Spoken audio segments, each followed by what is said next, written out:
I think the idea of quitting is a little misunderstood. It's considered almost universally negative. Nobody wants to be called a quitter. While it's true that sometimes you need to dig down deep and find new resolve to keep moving forward, it's also true that sometimes stopping one professional activity in order to refocus on others is precisely the smart thing to do. You have to know the difference between quitting and refocusing. Quitting might be an act of laziness or a sign of selfishness, but sometimes it's brilliant. Think of it this way. When people play the stock market, which do they care more about? The performance of one particular stock or the performance of their overall portfolio? It's the overall portfolio. Sometimes they have to remove some stocks from the portfolio while adding others. Your career is exactly the same.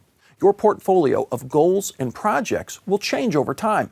While pursuing your goals, things happen you never planned or imagined. Unexpected workloads pop up, projects require more time and resources than you expected, your interests change, and so on. That's life, and that's normal. You can justifiably cease an activity if it's starting to look like a failure, or if it no longer fits well with your portfolio of activities. If you make that decision, be sure to do these three things. First, own the decision. Talk about it with others. Learn from it, even laugh about it. Don't try to act like it never happened. The more you own it, the more you'll encourage others to do the same. The more you own it, the faster you'll get over unproductive thoughts about why things didn't work out and move on to more productive thoughts about what you learned and what you can do differently moving forward. Next, thank everyone who was involved. Assuming you are not the only person involved in the effort, thank people for their contributions. They'll think more of you, not less, when they receive your gratitude and see that you're dealing with this change of events productively.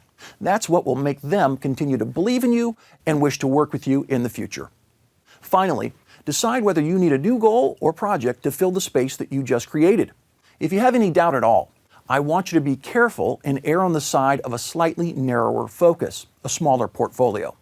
Reallocate the time you just saved to higher potential ongoing projects. As it turns out, quitting is actually a strategic tool. When used strategically, it's really about refocusing. And if you follow the advice we just discussed, the experience isn't negative. In fact, it can be uplifting, a catalyst for renewed motivation.